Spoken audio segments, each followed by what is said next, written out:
So I can see we are alive, but yes, we are. So good morning. I'm pleased to welcome Professor Peter Brooks to our third International Conference on Henry James and the first Symposium on the study of Realism and Modernism. The event is organized by the Henry James Research Center, Brazil's first and only Jamesian research group. We would like to thank the department and the program of Literary Theory and Comparative Literature of the University of São Paulo, the Brazilian Coordination for the Improvement of Higher Education Personnel, CAPES, and the Laboratory for the Study of the Novel, LERO, for their support. My name is Marcelo Pen. I am a professor at the University of São Paulo. So here we have Professor Peter Brooks.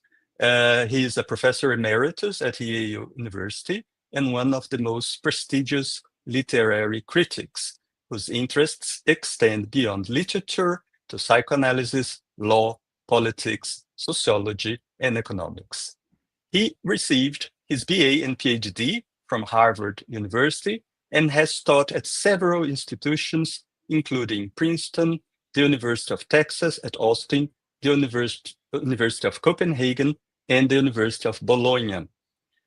His many prizes and acknowledgements include the Officier de Palme Académique, an honorary doctorate from the École Normale Supérieure, and the Andrew W. Mellon Foundation Distinguished Achievement Award.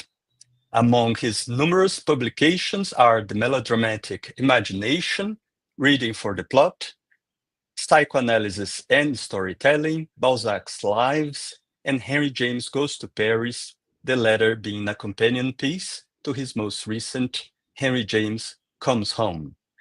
He's here to discuss this latest book, released in April, as well as some of James's ideas regarding his travelogue, The American Scene, which Brooks considers, quote, one of the most penetrating sociological analyses ever written about the United States, unquote. Em português, lembrando que se vocês quiserem, escrevam no chat do YouTube, tiverem perguntas ao professor, em português nós tentaremos traduzi-las, temos um tempo muito limitado, mas tentaremos enviá-las sendo possível para ele. And thank you. And here you have Professor Peter Brooks. Professor. Thank you very much, Marcelo, for that kind introduction. I wish I could do this in Portuguese, but I cannot. So Henry James's trip back to America in 1904, 1905 was surprising.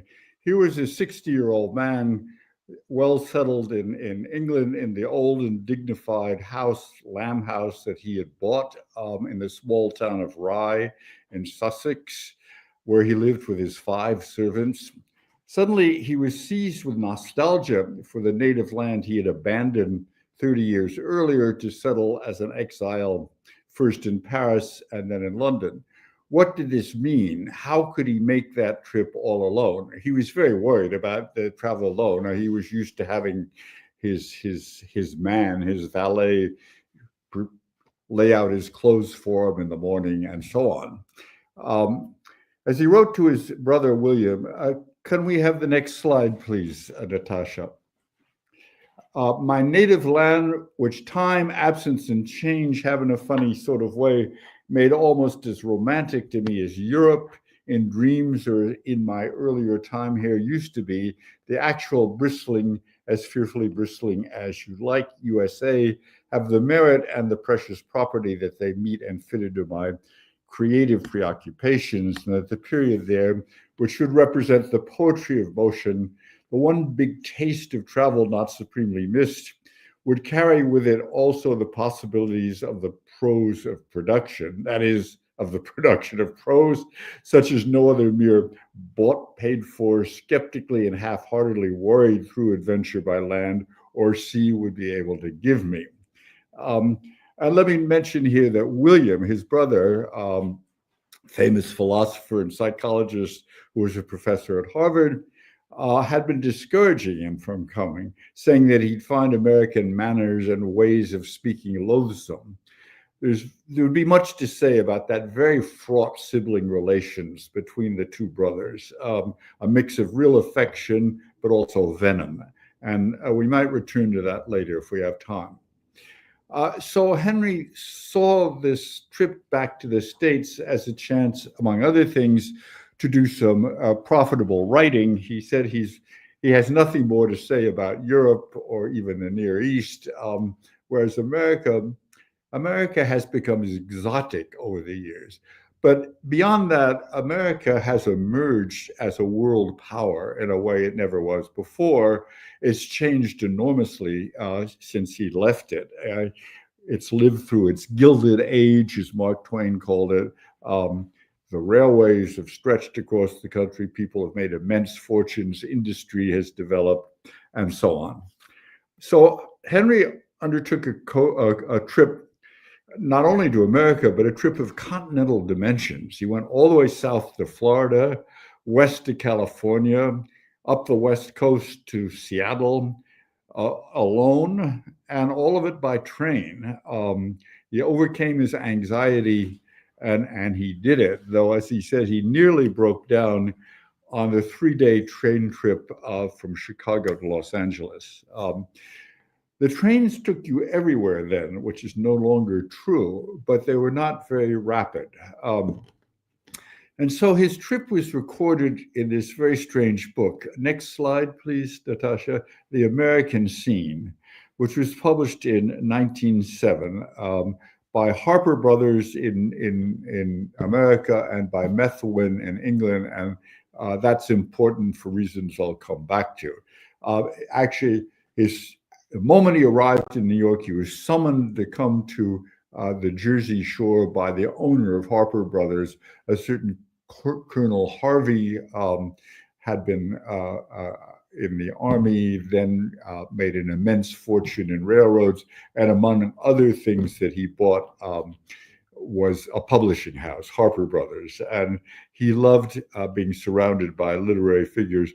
When James went to the Jersey Shore to stay with him for 2 nights, there was Mark Twain also. And so his initiation to America was meeting, again, he already knew him, Mark Twain. So this was supposed to be the first of 2 volumes. The second was going to be called The Sense of the West, but it never got written for reasons that are not clear.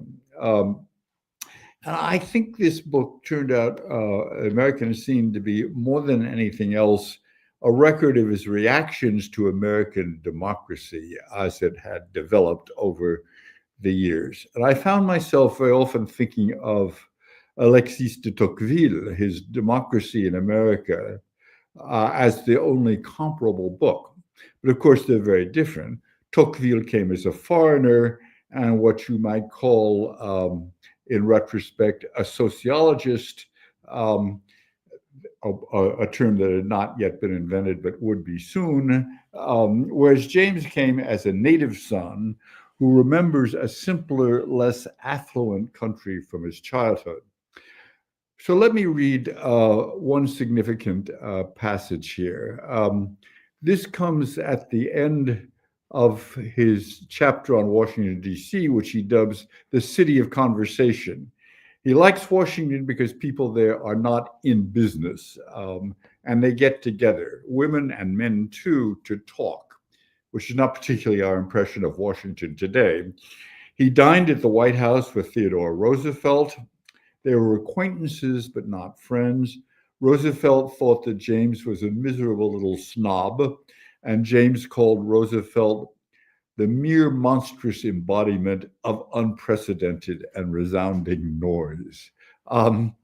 James was very much opposed to Theodore Roosevelt's imperialism in the Spanish-American War and so on. But they behaved well when they were together. But he writes a whole chapter on Washington, and he ends it with a scene that he claims to witness one morning when he visits the Capitol, and he has it all to himself, all alone.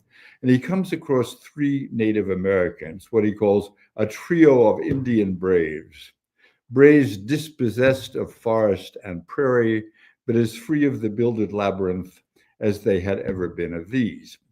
And he continues to describe these three Native Americans, quote, arrayed in neat pot hats, shoddy suits, and light overcoats with their pockets, I am sure, full of photographs and cigarettes. Next slide, please. And they become, he says, specimens on show of what the government can do with people with whom it is supposed able to do nothing. They seem just then and there, for a mind fed betimes on the leather stocking tails, to project as in a flash an image in itself immense, but foreshortened and simplified, reducing to a single smooth stride the bloody footsteps of time. One rubbed one's eyes, but there at its highest polish, shining in the beautiful day, was the brazen face of history, and there all about one, immaculate, the printless pavements of the state. Now, here the chapter ends with no further commentary on this scene that James seems to have made allegorical. But allegorical of exactly what? It seems to me that those bloody footprints of time, the pavements of the Capitol, fail to record or else succeed in erasing the brazen face of history and what he calls those bloody footsteps of time. If the three Native Americans show a quick and immense historical jump from James Fenimore Cooper's Mohicans and Hurons, which James referred to as the leather-stocking tales, it's not one to accept uncritically. The American claim of a fresh start in humanist history, of the right of all to life, liberty, and the pursuit of happiness is, of course, built over a near genocide of indigenous peoples. The emptiness of the American landscape is predicated on the non-existence of its prior inhabitants. The immaculate, the printless pavements of the state, as James puts it, are in some deep sense a lie. They fail to record the bloody and brazen face of history. They cover it in an American blandness. I am reminded of James's reaction during his visit to Concord, Massachusetts, and the scene of the opening battle against the British, what he refers to as the slight, pale, bleeding past, in a patched homespun suit, stands there taking the thanks of the bloated present. So America's root in the Revolution can still bring inspiration, though it's not clear what the founding fathers would make of the bloated present for which they're distantly responsible. It's in any case notable that James doesn't bring his chapter on Washington to a grand climax in the evocation of George Washington and the origins of the American Revolution, even though he did visit George Washington's Mount Vernon, which he appreciated in its simplicity. Instead, it is the displaced and dispossessed first inhabitants of the land that are staged on the final page of the chapter. It is the bloody footsteps of time and the brazen face of history that James chooses to leave us with. Over and again, he reminds us of founding acts of violence and a subsequent history of pathos. Now, American democracy to James, I think in general, seems not to have resulted in the kind of freedom he sees those homespun farmers of Lexington and Concord having fought for. In this context, there are many other examples I could give, but one of the more interesting ones is what he calls hotel civilization, of which his trip gave him a large experience since he stayed in many hotels. And first of all, he visits the Waldorf Astoria in New York, which he finds this sort of an amazing example of pseudo luxury, designed to look like the Palace of Versailles, but deeply controlled by hotel management. And then he stays at the Breakers in Palm Beach, Florida, and he arrives at the Breakers late at night and finds that at 10 o'clock at night, he can't get a meal. That's just off limits, even in this luxury hotel. Next slide, please. And I forgot to give you that one. But anyway, I did mention it. Next slide, please. This is what he has to say about the American public in what he calls hotel culture or hotel civilization. Beguiled and caged, positively thankful in its vast vacancy for the sense and the definite horizon of a cage, were there not yet moments, were there not cases and connections in which it still dimly made out that its condition was the result of a compromise, into the detail of which there might someday be an alarm in entering? The detail of the compromise exacted of the individual throughout American life affects the observer as a great cumulative sum, growing and growing while he awaits time and opportunity to go into it. The jealous cultivation of the common mean only, the reduction of everything to an average of decent suitability, the gospel of precaution against the dangerous tendency latent in many things to become too good for their context, so that persons partaking of them may become too good for their company. The idealist form of all this glimmered for me as an admonition or a betrayal through the charming Florida radiance, constituting really the greatest interest of the lesson one had traveled so far to learn.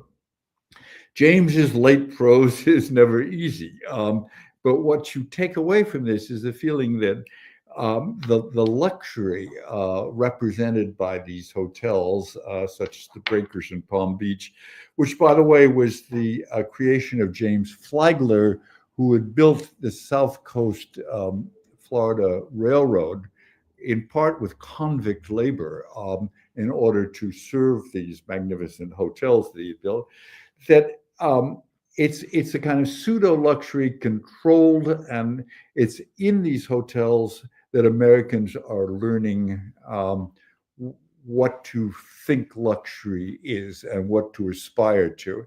I mean, it's what we now call the entertainment industry, and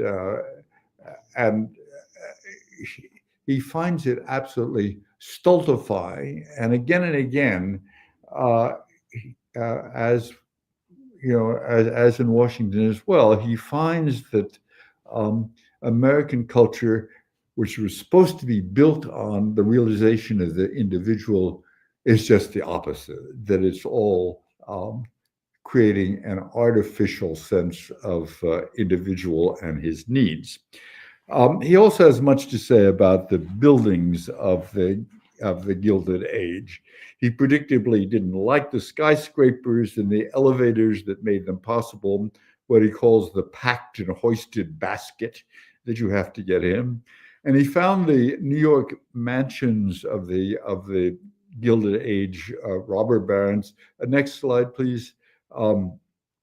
That's the Astor Mansion on Fifth Avenue. And there's a whole row of them built by Vanderbilts and others on Fifth Avenue, that they looked insubstantial. They didn't correspond to any native style, and they were doomed to destruction in the near future. And he was absolutely right. These massive mansions of stone only lasted on the whole for 30 or 40 years. And then he stayed at the William K. Vanderbilt's Biltmore House. Next slide, please. In Asheville, North Carolina, in the middle of the winter.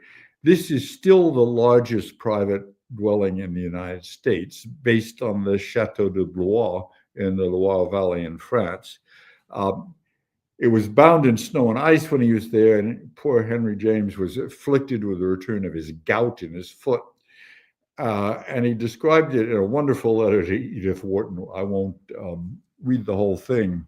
He says to her, "It's in effect like a gorgeous practical joke, but at one's own expense, after all, if one has to live in solitude in these league-long marble halls and sit in alternate Gothic and Palladian cathedrals, as it were." He also went back to Newport, Rhode Island, where he had spent some very happy years of his youth. Newport was a kind of interesting and rather cosmopolitan small American town. But since his time, the so-called cottages of the New York wealthy had been built. Next slide, please.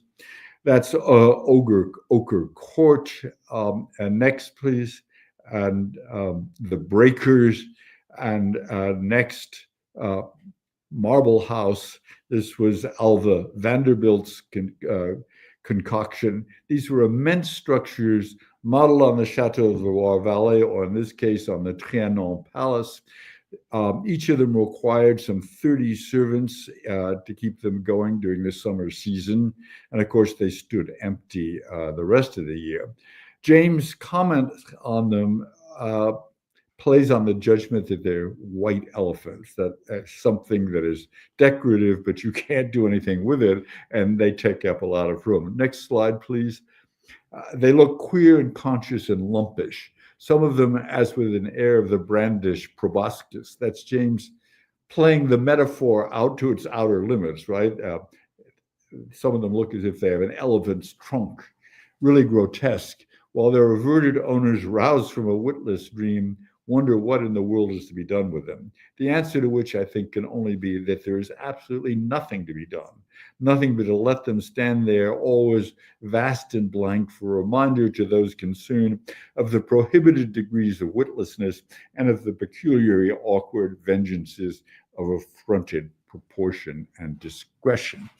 So this is a judgment not only on those houses, I think, but on the whole of this nouveau riche class that can only express itself in sort of over-the-top buildings, which are empty most of the year. So James had been worried from the very beginning about the cost of this trip. James was always worried about money. I mean, he's someone who tried to live off his writings, and a lot of his writing didn't make that much money, especially his novels. His short stories, his magazine work was more profitable.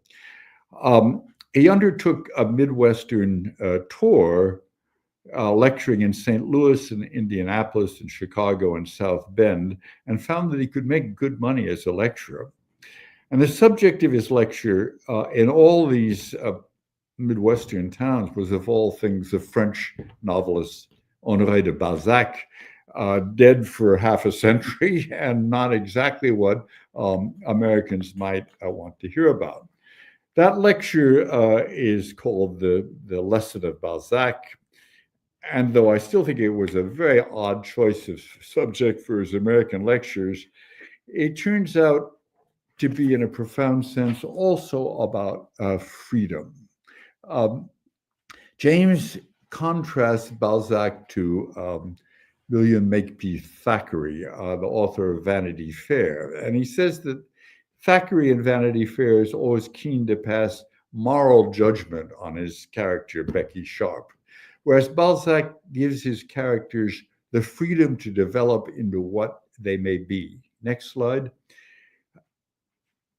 It all comes back, he writes in the Balzac lecture, in fine, to that respect for the liberty of the subject, which I should be willing to name as the great sign of the painter of the first order. Such a witness to the human comedy fairly holds his breath for the fear of arresting or diverting that natural license. If such an induction as this is largely the moral of our renewed glance at Balzac, there is a lesson of a more essential sort, I think, folded still deeper within, the lesson that there is no convincing art that is not ruinously expensive. So Balzac's art is enlisted in a notion of freedom. And as he says, it's enormously expensive. It takes the whole of the novelist to make it work. Now, let's see. I don't want to ramble on too long, but there's more that I'd like to talk about. William and Henry, for instance, they were together at William's farmhouse in Chicago, New Hampshire, when Henry first got to the States, and then later in their large house on Irving Street in Cambridge, Massachusetts. And then while Henry was lecturing in Chicago, William suddenly took off for Greece, as if to say that the continent was too small to hold the two of them.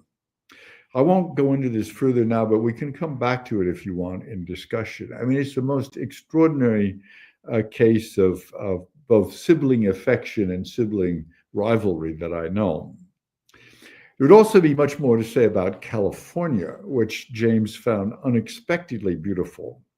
When he first got to San Diego, he wrote a letter to his sister-in-law and said, "Why didn't anyone tell me California was so wonderful?"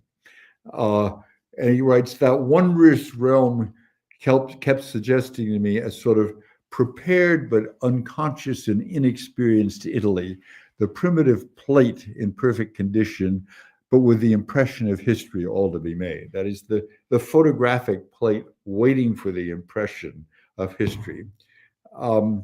But he found, alas, that society in California was totally inane and not up to the beautiful landscape. But I want instead to go to the very end of this book, The American Scene, to pages that were not published in the American edition by Harper's, but only appeared in the English edition published by Methuen. These are pages where he meditates on his railway journey through America, and then he speaks first as a Native American, what he calls a painted savage, lamenting on what the colonizer has done to the land. Next slide, please. The Native American speaks saying, "Beauty and charm would be for me in the solitude you have ravaged, and I should owe you my grudge for every disfigurement and every violence, for every wound with which you have caused the face of the land to bleed." This is becoming quite violent. Next slide. He goes on, "You touch," this is if you will, the colonized speaking to the colonizer. "You touch the great lonely land, as one feels it still to be, only to plant upon it some ugliness about which, never dreaming of the grace of apology or contrition, you then proceed to brag with a cynicism all your own. You convert the large and noble sanities that I see all around me, you convert them one after another to crudities, to invalidities, hideous and ashamed, and you so leave them to add to the number of the myriad aspects you simply spoil, of the myriad unanswerable questions that you scatter about as some monstrous unnatural mother might leave a family of unfathered infants on doorsteps or in waiting rooms." This is quite a stinging indictment of what Americans have done to their landscape. It's a landscape which is developed without the ordered rule of feudalism that's gone directly from the colonization of the first settlers to this burst of urbanization and railroads and the scattering around of what he calls crudities and invalidities. Still true, I think, of the American landscape. And then at the very end, he's going to apostrophize the Pullman car in which he's been riding, which he compares to the box in a theater. He's sitting in this, what he realizes is a luxurious theater box, looking out at the generally impoverished landscape and impoverished population, particularly in the American South. And next slide, please. He finally addresses himself directly to the railroad car and says, "You deal your wounds. That is the trouble, as you say, in numbers so out of proportion to any hint of responsibility for them that you seem ever moved to take, which is the devil's dance precisely, that your vast expanse of level floor leads you to caper through with more kinds of outward clumsiness, even if also with more kinds of inward impatience and avidity, more leaps and bounds of the spirit at any cost to grace than have ever before been collectively displayed. Is the germ of anything finely human, of anything agreeably or successfully social, supposedly planted in conditions of such endless stretching and such boundless spreading as shall finally minister but to the triumph of the superficial and this apotheosis of the raw." So James finds that Americans have failed to implant an ordered vision on the land as on their society. He anticipates, I think, that famous last page of Scott Fitzgerald's The Great Gatsby, with its vision of a pristine Long Island just before the settlers land. Quote, for a transitory enchanted moment, man must have held his breath in the presence of this continent, compelled into aesthetic contemplation he neither understood nor desired, face to face for the last time in history with something commensurate to his capacity for wonder. And that's just about where James ends, with this kind of stunning indictment of the failure of the United States to create a true civilization. But I don't want to end there. I want to end with what he calls the bribe to submission, which seems to me an absolutely crucial passage in his book. Next slide, please. Next slide. What prevails, this is what he calls the bribe to submission. What prevails, what sets the tune, is the American scale of gain, more magnificent than any other, and the fact that the whole assumption, the whole theory of life, is that of the individual's participation in it, that of his being more or less punctually and more or less effectually squared. To make so much money that you don't mind anything, that is absolutely, I think, the main American formula. Thus, you're making no money, or so little that it passes there for none, and being thereby distinctly reduced to minding amounts to you being reduced to the knowledge that America is no place for you. And that's where I'll end. But I'm happy to go back over any of the questions I've raised or any other in the book. Thank you for listening. Thank you so much, Peter, for your illuminating talk. And I again invite the audience to forward questions to Peter. I don't have any here, so perhaps I had one question that I'd formulated before, but I think you more or less answered to that. So I was just I'm thinking about this last portion of the book, melodramatic, with powerful images. What do you think were the reasons for the publisher there in the United States not to print them? Even if you don't have an answer, maybe you could elaborate a little bit on that. That's a good question. And there's a good deal of scholarly disagreement about why Harper's didn't publish the ending. Some people think they never got the manuscript. I mean, everything was mailed, of course, no email at the time.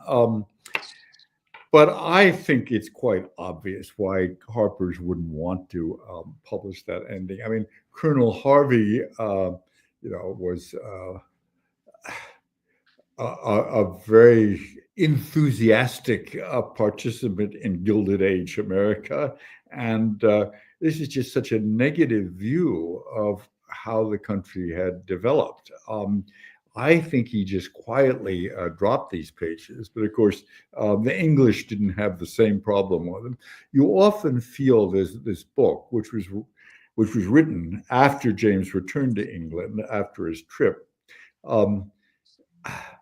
is more addressed to the English than to Americans. Though he considered it addressed to Americans, he must have realized that it was going to raise the hackle of Americans very much. And it's interesting to look at the reviews. As Leon Adel, James's first biographer, says, the reviews were extraordinarily tepid. And I think it's partly because it's a very difficult book to read. I mean, as you know, James's late style, this is written just after the Golden Bowl. James's light style is not easy to decipher. And in this book in particular, he's very wary of saying things outright. It's all largely imagistic and metaphoric in his developments. And you have to read it with a great deal of attention to understand what his indictment of America is. And I think, many of the daily book reviewers in America just didn't have the time to go through it and figure it all out. There were a few who found it deeply offensive. And I think it is a deeply offensive book in many ways. He really finds that the promise of America has not been realized. What would he say? What would he say at the moment? I'm not sure. Yes, I was wondering about that as well. And what were the lessons we could take from James's observations for thinking about America today? Yes, sorry. No, I think that's right, and he might see in Donald Trump a development of the worst aspects of Theodore Roosevelt, the ones that he didn't like. Theodore Roosevelt's a very complicated figure in American history and did a lot of good and as well as a lot of bad. The present incarnation has no good in him at all, so far as I can see. Yeah. We have some questions that, yes, first of all, from Gabriel Jimenez de Godoy, who's studying Henry James, and especially the Golden Bowl. So he asks, how would you say the transition occurs from the major phase novels to the non-fiction writings about the US? Well, I think... continues. That is, although in Henry James Goes to Paris, you indicate that the Golden Bowl demonstrates a mature appropriation of realist themes and forms, which in your words would make the book Europe a novel. Wouldn't there be a reflection of the dilemmas of the country itself that would allow for a renewed interest in the US? Well, I think, as I said, stylistically, the transition from the major phase novels to the American scene, it's just an intensification of the complications of style in the late books. But then when James got back to England, he actually started a novel about his American experience called The Ivory Tower, a very strange title to give to a novel about America. But The Ivory Tower, I think, is going to develop as a kind of symbol of one kind of withdrawal from American life in the novel. The novel, he only wrote about a quarter of it, but it's extraordinarily interesting to me because it's not only is there a question of fortunes, and there are fortunes many places in James, and in the major phase, of course, Millie Teal is the heiress of all the ages. Lambert Strethers comes from Woollet, where his patron has become rich off manufacturing an item which is unmentionable, right? And in the Golden Bowl, Adam Verver is this American who got so rich that he can retire from business and go off to Europe and start collecting artworks for his museum in American City. But what's different in the Ivory Tower is that there's a great deal of worry about the origins of these fortunes. Where does the money come from? What kind of exploitation is involved in the money? And when the hero of this unfinished novel, Graham Fielder, inherits an immense fortune from his relative, Mr.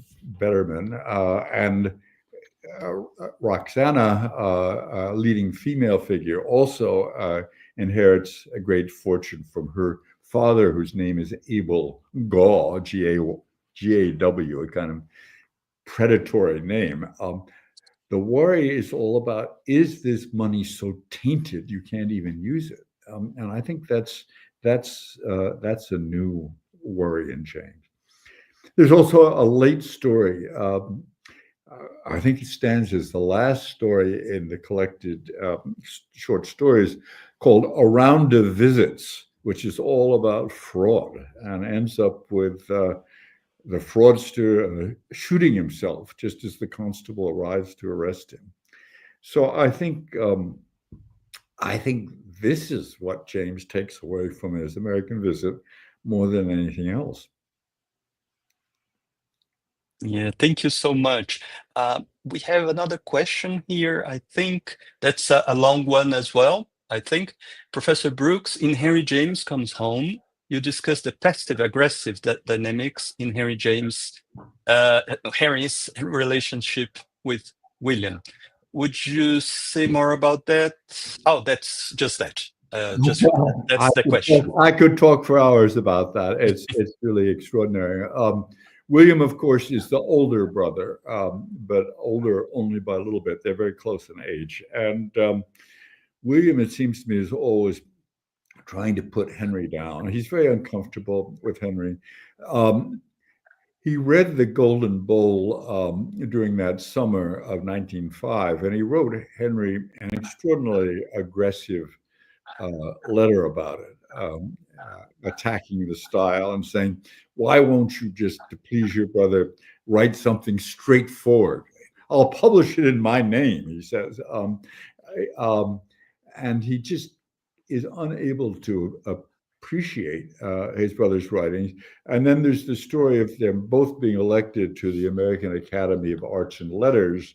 And this was a new organization, and Henry was elected, I think, on the second or third ballot, and William only on the fifth. And William wrote a letter refusing membership on the grounds that his brother was already a member. And as he puts it, my younger and shallower and vainer brother is already a member, so I don't want to join. It's just a sort of childish put down. And it just shows you that I don't know, childhood sibling dynamics never die. They're projected forever into the future. I think also it has to do with some discomfort that William feels at his brother's sexuality, and the fact that he is, what do you want to call him, a closeted gay. He's certainly not an open gay, or doesn't seem to be practicing, at least not very often, but he is unmasculine to William, and William was very much into masculinity. There's a very interesting book by a man named Kim Townsend, who teaches at Amherst, called Manhood at Harvard, which was about this movement after the Civil War to sort of cultivate a virility among a group at Harvard. And the group included William James and Theodore Roosevelt and the future Supreme Court Justice Oliver Wendell Holmes. And they were all into this sort of physical training. Gymnasiums were built at that time, into exercise. William loved climbing mountains in New Hampshire and so on. And Henry obviously did not belong to this kind of overt masculinity. And in fact, his fleeing to Europe was to get away from all of that, clearly. Yes, that's very interesting. But I think also this extreme act of kindness, brotherly love that William did, traveling to Europe to get James back home when James was suffering from a severe bout of illness, of depression. And William was very sick himself, and in fact, he would die just short after they arrived in the US. So, as you said, there are so many nuances in this. There are so many nuances, yes, and they were also very close. And yes, William's wife, Alice, had a very close bond with Henry. And when he fell into his late life depression, she came and took care of him. And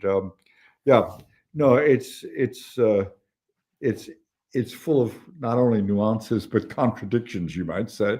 And also, Alice, I have to say, she presided over the first collection of James's letters, which was done by Percy Lubbock, of course, who had been James's a disciple and wrote The Craft of Fiction. But she censored those letters so thoroughly. She wanted any signs of affection to young men to be expurgated from the letters. So she was, in a sense, controlling Henry James's posthumous reputation as well. Thank you. So there's another one that is a longer question. So good morning, Professor Brooks. Thank you very much for your thought-provoking talk. You mentioned that one of the important differences between Tocqueville and James is that the former visited the United States as a foreigner, while James returned after, in fact, a little less than 25 years as a native. However, in the preface of The American Scene, James presents himself as someone who holds an advantage over both natives and ordinary foreigners. He's a native outsider, and this ambivalence grants him a privileged perspective. So that's the question. Do you think we could call this ambivalence cosmopolitanism? That's the question, sorry. Precisely the kind of cosmopolitanism that Roosevelt attacks in his text, True Americanism. That's a very sharp question, and of course you're right. Cosmopolitanism, James is nothing if not cosmopolitan. In fact, in a way, he's a definition of cosmopolitanism, right? And he's at home everywhere he goes, and in Italy and in France and so on. And Roosevelt, in his True Americanism talk, deplores cosmopolitanism. It is not building America. Yes, and another representative of cosmopolitanism to Theodore Roosevelt was Henry Adams. Henry Adams, who was a longstanding friend of Henry James, with whom James stayed when he was in Washington. He stayed in Adams' house. And Roosevelt actually comments on both James and Adams in the same sentence, says they are both representatives of the kind of cosmopolitanism that was very bad for the character of John Hay.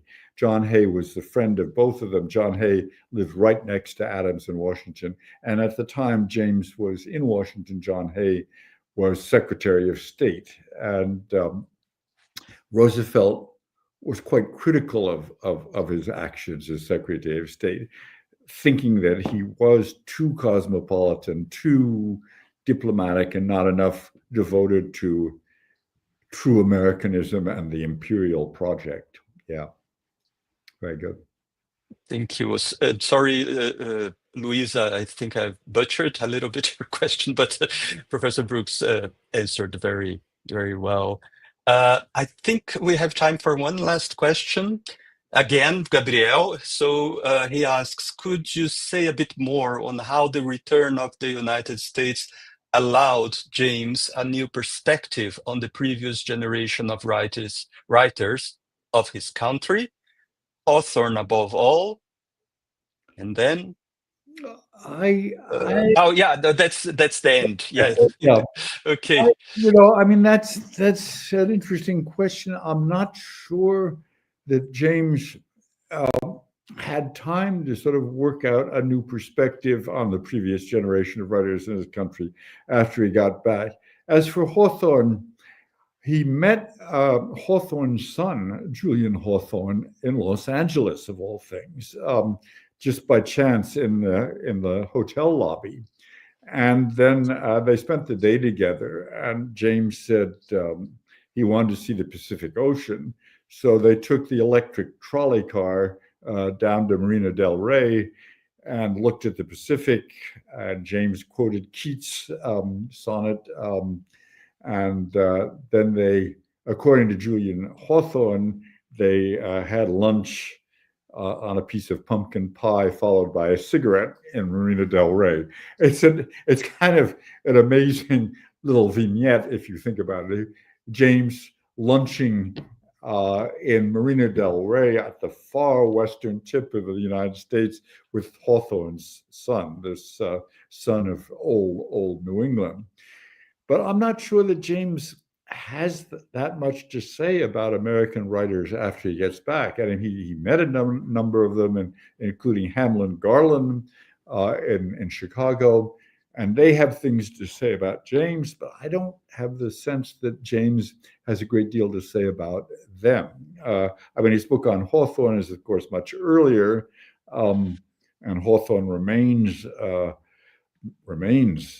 an enormous influence on James throughout his life, and I think his sense of evil has a great deal to do with Hawthorne. But I'm not aware that he comments that much on American writers after he gets back from his trip.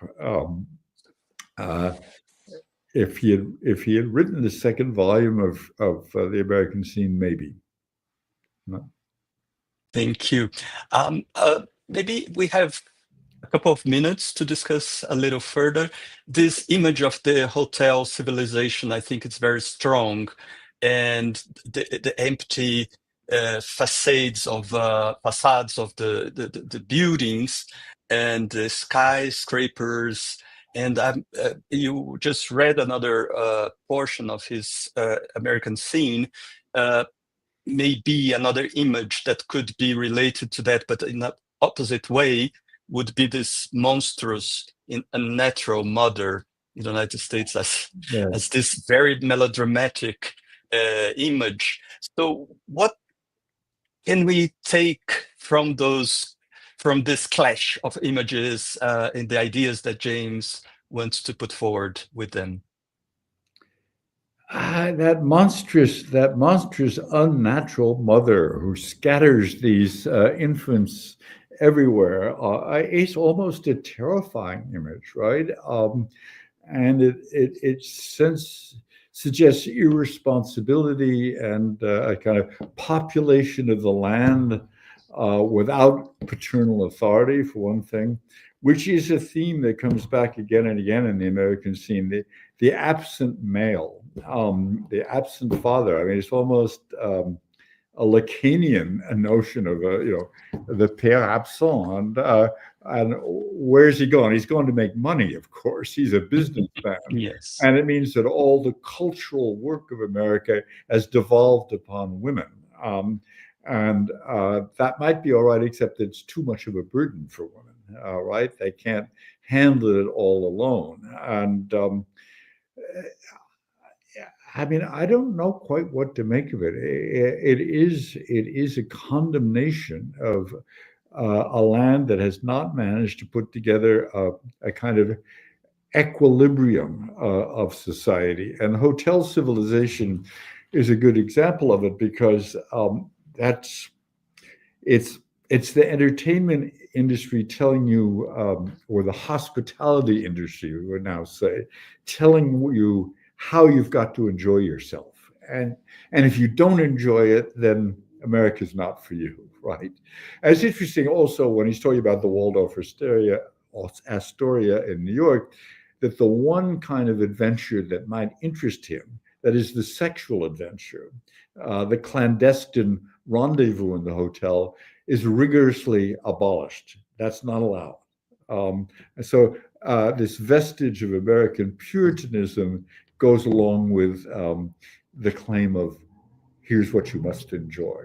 So it's all deeply unfree, and that's what he keeps coming up with in his confrontation with America. And I think there's a lot of truth in that.